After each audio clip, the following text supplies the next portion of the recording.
Back here on the show now to finally get to dissecting these conference championship games a little bit here. And we're going to start off by talking on the NFC side of things, right? With the Eagles and the Commanders.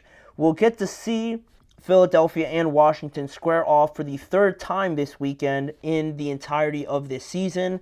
Washington already with two road playoff wins in this postseason, try to get a clean sweep and have Jayden Daniels become the first rookie quarterback to start in a Super Bowl by slaying the Philadelphia Eagles in Lincoln Financial Field. But on the other side of things, obviously the Eagles are not going to go down easy. They are hosting this game after the Lions were bounced out of the playoffs as the number one seed, and they've managed 16 total wins in this regular season plus the postseason for the second time in 3 seasons. So they're very familiar with this scenario, with what it takes to ultimately get to a Super Bowl, right? Because a couple years ago, they were just in the Super Bowl playing against the Kansas City Chiefs, so they do have that opportunity to be there once again. But it's gonna take a lot more than what I feel like people are giving the Commanders for, and we're gonna get more into that. But the Eagles, more on them. They've just been on an incredible run. They're 14-1 since October, but that one loss happened to be, of course, against the Commanders, and if not, they'd still be undefeated up until this point, which is remarkable, but it's not too far off when you have Saquon, when you have A.J. Brown, Jalen Hurts, that offensive line, and that great young defense that they've managed to build over there in Philadelphia. So they are very much rightly so, have earned their spot at this stage of the playoffs. This will be the first conference title game, now looking at the bigger picture, between two NFC East teams for the first time since 1986. And Philadelphia already enters this game as 6-point favorites, according to Sportsbook, but the familiarity between these two teams has this level of fascination with me that really intrigues me so much with this game, and also the same with the Chiefs and the Bills that we're going to talk about later. But on that topic of familiarity and both teams really knowing each other, you look at one of the things surrounding this matchup, and you look at Saquon, who just came off of a big performance against the Rams. He ran for 205 yards on them. Also, in the first matchup with the Commanders, he ran for 146 yards and closed out the game with 2 touchdowns in Philly last time when they defeated the Commanders. Then they obviously play them again in Washington, and still he ran for 109 yards and 2 touchdowns in the first quarter, but Washington was able to hold him to 22 carries for only 41 yards the rest of the day when Jalen Hurts was injured again in that first quarter. So there's 109 yards and 2 touchdowns. That's still a very good, it's still a better than average stat line for the mere mortals that are every other running back in the NFL. But for Saquon, that looks a bit off, especially when you look at that second half and how well the Commanders' defensive line was really able to bottle up Saquon as best as they could. You also look at the other side of things with Jayden Daniels, and him and Saquon are definitely the two players that are going to create the most impact in this game. And, you could bring up Jalen Hurts, but I think the way the Eagles have won games, you don't necessarily need him to step up any more than he's already been playing. So, not that he doesn't create an impact, but it's obviously not as much as Saquon, who's the focal point of everything. So Saquon and Jayden are the two biggest, catalysts for their team. And on that point, I mentioned Jayden Daniels before. Going back to those 2 games in Philly, two very different performances, I guess I would say, because he didn't play awful in the first game in Philly, but I feel like he was sick, or he was dealing with something in that game, or he was really starting to feel the effects of the rookie wall at that point, and it just felt kind of off, some of the inaccurate throws, and the offense just really wasn't moving obviously as well as it did in their second matchup. So he played all right in the first game, but he really went off in the second game when he threw for 5 touchdowns and led them to a victory against the Eagles. So you got 2 different performances there, 2 different performances from Saquon in their 2 matchups, and now we got the rubber match. We'll see which of these big-time players can make the most impact when they play on Sunday. And what's funny also, before I get into the injuries, I thought it was pretty cool when I read that the last rookie quarterback to play in a conference championship was Brock Purdy a couple years ago, and he too was facing against the Philadelphia Eagles, and he lost to them. He wasn't able to get to that Super Bowl. So now very familiar territory for the Eagles, playing another rookie quarterback in the conference championship. This time in Philly, we'll see if they're able to repeat history, or again, if Jayden Daniels is able to be the difference, be the one that stands out on Sunday and becomes the first rookie quarterback to start in a Super Bowl. And with that in mind, now we're able to move on to the injuries, and there's no real like big pieces of news that is gonna cause anybody to miss the game. There's nobody that I think is going to miss the game at all, even though Bobby Wagner was dealing with an ankle and he's hardly practiced. Frankie Louvu and Olamide Zaccheaus have both been limited so far through practice, but I still expect all those guys to fully play. You know, we're at that point of the season where there's no tomorrow. There's no Monday after, whether you win or lose, right? You either win and you keep playing, or you lose and that's it. So all these, nagging, limited participating injuries are really not going to hold any weight. So, the practice time, it's not like it's irrelevant, but it doesn't hold as much weight as it did in the regular season. So I expect Bobby to be out there, Louvu to be out there, and Zaccheaus as well.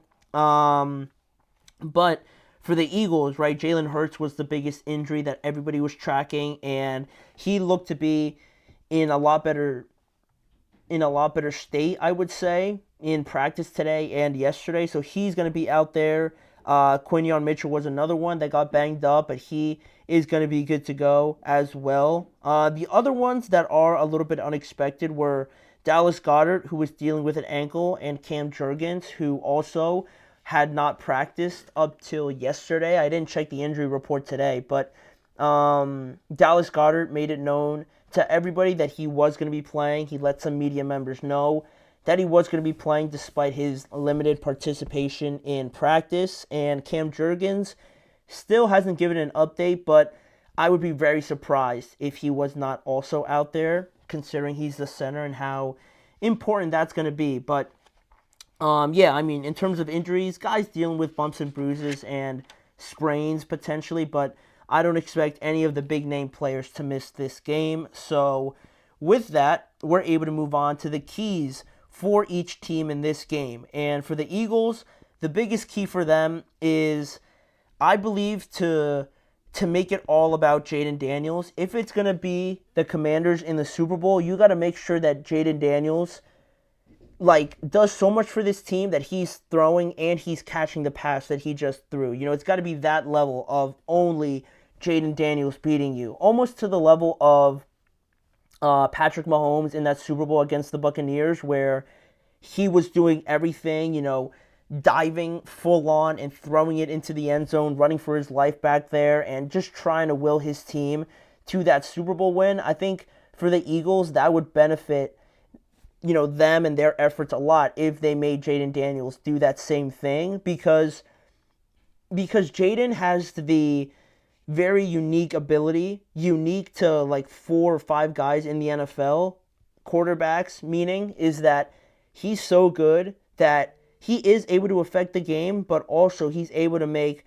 Daimi Brown look a lot better, Zach Ertz look tremendous, and look like he was playing like he was in 2019 or 2018. Zach Ertz, he's making Terry McLaurin finally stand out a lot more than maybe some of these other quarterbacks have in the past, and he's affecting the running game. Brian Robinson's getting a lot more room as well to run, because you got to worry about Jayden Daniels. So in their best form, Jayden plays great, but he's also making everybody else around him a lot better. So to me, for what the Eagles have to do is not try and blitz Jayden all the time, not try and fluster Jayden, because I don't think he's going to get flustered at all. Playing in Philadelphia at this stage, a lot of people would, but anytime you look at Jayden, it just looks like he has no wherewithal of where he is, who he's playing with, at what point in the year. He's just playing his regular game, and that's a awesome ability to have. So I don't think they're going to rattle him or anything like that. So to me,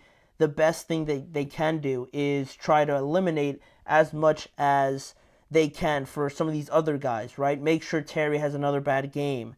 Have Diami Brown be the one to have to beat you if it comes down to it. Make sure Zach Ertz isn't getting those rhythm throws over the cross of the middle of the field and whatnot, right? Throw in a lot of zone coverages, try and mix up looks as well and confuse him, but don't make it easy for him and just blitz him every play, because he's very good against the blitz as well, and he'll pick you apart if you do that. So I would like to see them in a lot of zone, a lot of misconception, a lot of just, like Fugazi, right, out there to kind of confuse Jayden Daniels as much as possible. And for the Commander side of things, right, like really test out what Jalen Hurts' mobility and what his health is as well. Because, the obvious thing is just to say to contain Saquon, which that's a given, but also you gotta also try and get to Jalen Hurts a little bit, right? Bring a good amount of pressure and change the picture for him as much as possible. And what I mean by that is we don't know how healthy that knee is. So if you're going out there and making him move and moving him around the pocket and moving him outside of the pocket, you're going to see how healthy he is, whether or not he's hesitant to do that or whether or not he just takes off and runs, right? And, we heard their defensive coordinator say that if he does do that, they're going to test out that knee and hit him like a running back, which is great. I think there's no problem with that, but you got to make sure you know how healthy Jalen Hurts is initially, but also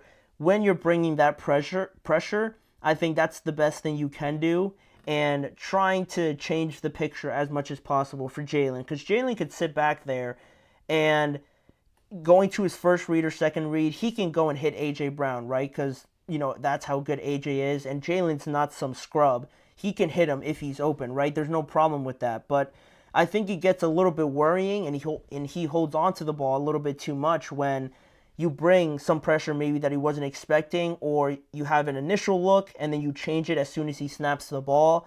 I saw a great play in their game in Washington from Frankie Louvu where he was, lined up as a, off-ball linebacker, and as soon as the ball is snapped, he runs over like he's going to cover the flat over here on the left-hand side, and he quickly stops and jumps right back into the middle, right in between A.J. Brown and that pass, and intercepts it, right? And that sort of thing is what I'd like to see, right? Get Jalen to look quickly and think that Frankie Lou is going to go and cover the flat route, and instead he jumps back, confuses Jalen, and he throws an interception. That's the kind of stuff that I think Washington is going to have to throw at Jalen to confuse him and just keep him on his toes, keep him a bit frantic, as I would say, and just give them a fighting chance, because you're not just going to line up and stop them, right? They're very good. They're very talented. So trying to confuse Jalen as much as possible is going to be huge for them.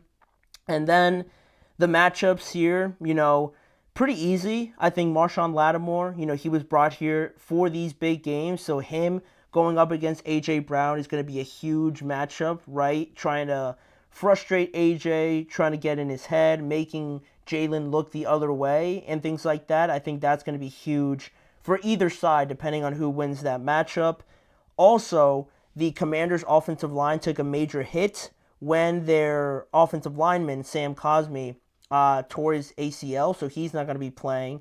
So going up against that Eagles defensive line is going to be huge. Now you're going to have a backup in there, and you'd think the Eagles would take advantage of that, and that's going to be a huge, point of attack for them in this game. And the last matchup I would mention is Terry McLaurin against these Eagles defensive backs, because the first time when they played in Philly, it was the worst game I think, of the season for Terry McLaurin. He really didn't do anything, and he admitted it afterwards that, they played a great game and they covered him very well. But he's been a lot more involved in the playoffs. He had that big touchdown against the Lions, and even against the Buccaneers, he, played a big role in that. So that needs to continue. You have to be able to depend on him, and him kind of getting his revenge on a Quinyon Mitchell or a Darius Slay and winning those matchups is going to be huge for them as well. Or, for the Eagles too, if they're able to shut him down again. But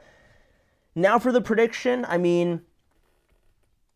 the prediction I'm going to go with, and it's tough because, the Eagles are like so good, so talented. Saquon, no one's been able to stop him, so what makes me think that the Commanders are going to be able to do it, right? But with that being said, I'm going to go with the Commanders. I think Jayden's going to win. Jayden's going to will them to a victory in Philadelphia, and I don't know what Jalen's going to look like health-wise. Is he actually really healthy, or is he going to be able to stand back there and not be able to move, hold on to the ball too long, and, make some mistakes that we haven't really seen from him because he's able to just run. So when you take that away, it makes me a little bit nervous, and I don't know if I can trust Jalen to just sit in the pocket all day and pick defenses apart. I don't think that's not their style at all. So if he has to do that, that makes me a little bit nervous. And honestly, without the snow, the Rams probably end up winning that game, and how close that was doesn't fill me with a ton of confidence that, the Commanders can at least keep it close. And in, regular weather, if the Commanders have the ball like Matthew Stafford did, I already trust Jayden Daniels a lot. So I think this will be the upset of arguably the entire season, right? If the Commanders beat the Eagles in Lincoln Financial Field. So I'm going to go with the Commanders. I think they're going to shock the world, and Jayden's going to create more history. That's just me. I'm hoping for some surprises here over the weekend, but that is only one of the games. We still got to talk about the other side in the main event between Josh Allen and the Buffalo Bills against Patrick Mahomes and the Kansas City Chiefs. So we're going to do this same segment again, just on the other side of things in the AFC.